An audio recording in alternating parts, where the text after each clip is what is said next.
रहीम नाजरीन, कैसे आप? मुझे उम्मीद है कि इंशाल्लाह आप ठीक होंगे। तो आज की वीडियो बड़ी ज़बरदस्त, जिस तरह के इसके हाइडिंग में भी मैंने ये कहा कि लक्कड़ हज़म पत्थर हज़म, तो इससे मुराद ये होगी कि आप जो कुछ भी खाएंगे तो इंशाल्लाह अज़ीज़ बहुत हद तक ये नुस्खा जो है वो आपकी मुआवनत करेगा।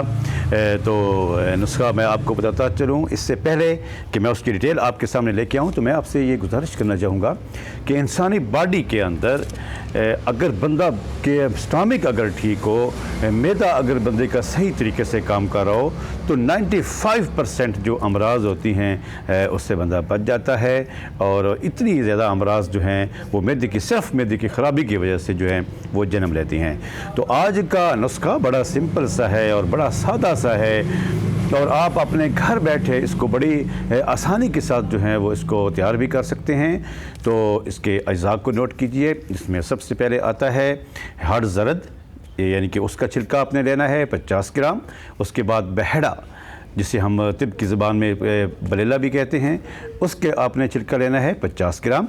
और उसके बाद आपने आमले ले लेने हैं, ये भी आपने 50 ग्राम ले लेने हैं।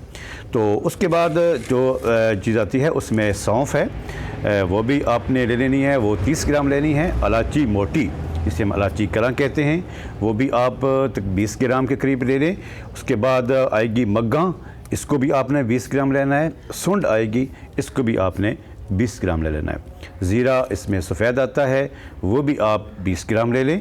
उसके बाद काली मिर्च आएगी, वो भी आप तकरीबन 30 ग्राम लेंगे। अजवैन भी आप, जो आम अजवैन होती है, अजवैन देसी जिसे कहते हैं, वो भी आपने 30 ग्राम इस्तेमाल करनी है।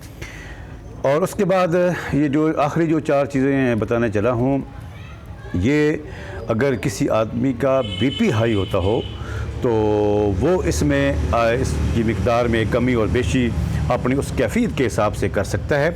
इसमें आएगा नमक स्याह, ये आपने लेना है 50 ग्राम। और उसके बाद नमक सांबर, ये आपने लेना है 20 ग्राम।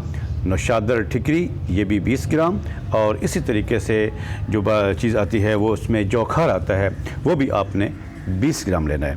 तो जिस तरह मैंने कहा कि नमक की मिकदार जो है इन सब नमकियात की, वो आपकी उस ब्लड प्रेशर की कैफियत के हवाले से इसमें कमी बेशी जो है वो की जा सकती है। तो नुस्खा आपके सामने आ गया है। तो इसकी तरकीब तैयारी बड़ी आसान है कि इन सब अद्वियात को अच्छी तरीके से नमक के बगैर पहले बारीक पीस लें, क्योंकि जब आप उसमें नमक डालेंगे तो नमक पहले पिस जाएगा और बाकी दवाई जो वैसे की वैसे रह जाएगी। तो आप सब अद्वियात को अच्छी तरीके से बारीक पीसें और फिर नमक शामिल करके बारीक पीस के वो भी उसमें आप शामिल करें।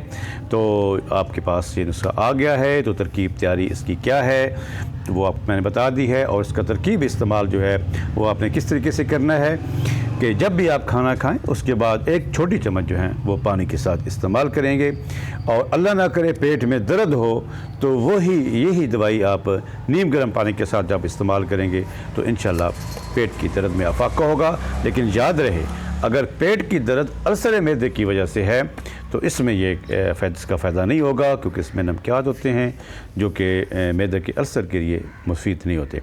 तो ये नुस्खा आपके सामने आ गया है, इसको आप बनाइएगा और इसका फ़ीडबैक भी मुझे दीजिएगा।